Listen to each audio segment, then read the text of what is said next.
கர்த்தருடைய பரிசுத்த நாமத்திற்கு ஸ்தோத்திரம் உண்டாவதாக. சந்தோஷமா இருக்கிறீங்களா? சங்கீதம் 34:19 வாசிக்கிறோம். நீதிமானுக்கு வரும் துன்பங்கள் அநேகமாயிருக்கும், கர்த்தர் அவைகள் எல்லாவற்றிலும் நின்று அவனை விடுவிப்பார். ஆமென். ஹல்லேலூயா. அதுக்கு முந்தின வசனத்துல 17ஆம் வசனத்துல வாசிக்கிறோம், நீதிமான்கள் கூப்பிடும்போது கர்த்தர் கேட்டு அவர்களை அவருடைய எல்லா உபத்திரங்களுக்கும் நீங்களாக்கி விடுகிறார். ஆமென். சாயங்கால நேரத்துல கடற்கரையோரமாக நடந்து செல்வதற்கு நம்ம அனைவருமே விரும்புவோம் இல்லையா?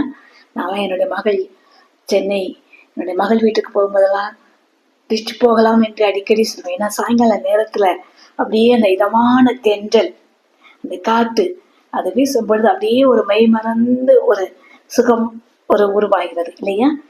அதற்காக இன்று புயல் வீசும் என்று வானிலை அறிக்கை சொல்லும் பொழுது யாராவது கடற்கரைக்கு போவோமா?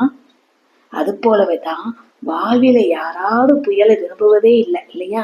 எப்போதுமே தென்றல் வீசுவதே தான் விரும்புவோம். ஆனால் இங்கே பாருங்க, சங்கீதம் 34ஆம் சங்கீதத்தை தாவீது எழுதிய போது தாவீதின் வாழ்வில் தென்றல் அல்ல புயல்தான் வீசியிருக்க வேண்டும்.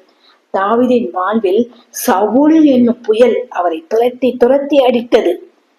அவற்றிற்குடாகவும் தேவ பலத்துடன் வெற்றியுள்ள ராஜாவாக சிங்காசனத்தின் மேல் தாவீது அமர்ந்து கொண்டார். அதுதான் தேவனுடைய இருதயத்துக்கு ஏற்றவன் என்று பெயரை தாவீது பெற்றுக்கொண்டார். அந்த நேரத்திலும் கூட நீதிமானுக்கு அநேக துன்பங்கள் வந்தாலும் தேவன் அவர்களை விடுவிப்பார் என்று உறுதியாய் சொல்வதை பார்க்கிறோம். ஆகவே வாழ்வில் எப்போதுமே தென்றல் வீச வேண்டும் என்பது அல்ல, புயலையும் தென்றலாக மாற்ற தேவனால் கூடும். ஆமென். ஹல்லேலூயா. தாவீதின் குமாரனான சாலமோனுடைய காலத்துல நாட்டில் யுத்தம் ஓய்ந்திருந்தது. நிம்மதியான ரத்த சிந்திருந்து அரசாட்சி செய்தான் சாலமோன். தேவனுக்கு ஆலயத்தையும் கட்டினான். எப்பொழுதும் அவனுடைய வாழ்வில் தென்றல் வீசிக்கொண்டே இருந்தது. ஆனால் அனைத்தும் மாயை மாயை என்று எழுதும் அளவுக்கு அவனது வாழ்வே மாயையாகிவிட்டதை பார்க்கிறோம். எப்போதுமே தென்றல் வீசிக்கொண்டிருந்தாலும் சாலமோனை போல நாமும் உலகத்துல மயங்கி விழுந்து விடுவோம். அதனாலதான் தேவன் ஒருவர் உண்டு என்பதை எண்ணவும் மாட்டோம். அந்த புயல் வீசும் போதுதான் புகலிடத்தை நோக்கி நாம் பார்ப்போம். என்னுடைய வாழ்க்கையில அப்படிதான்.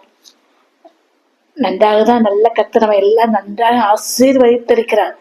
ஜெபம் பண்ணுவோம், பைபிள் வாசிப்போம். எப்ப அதிகமாக தேடுறோம்? எனக்கு சோல்டர்ல பயங்கரமான ஒரு வலி வந்ததுக்கு அப்புறமா அதிகமா கர்த்தருடைய பாதத்துல உட்கார்ந்து ஜெபித்து கொண்டே இருக்கிறேன். ஏன் அப்பதான் கர்த்தர் தம்முடைய ரகசியத்தை அவருடைய பிள்ளைகளுக்கு தான் வெளிப்படுத்துவார். நம்ம நன்றா இருந்துட்டோம்னா ஏதோ பைபிள் வாசிக்கணும், ஜெபம் பண்ணணும், ஒரு கடமையாக செய்து விடுகிறோம்.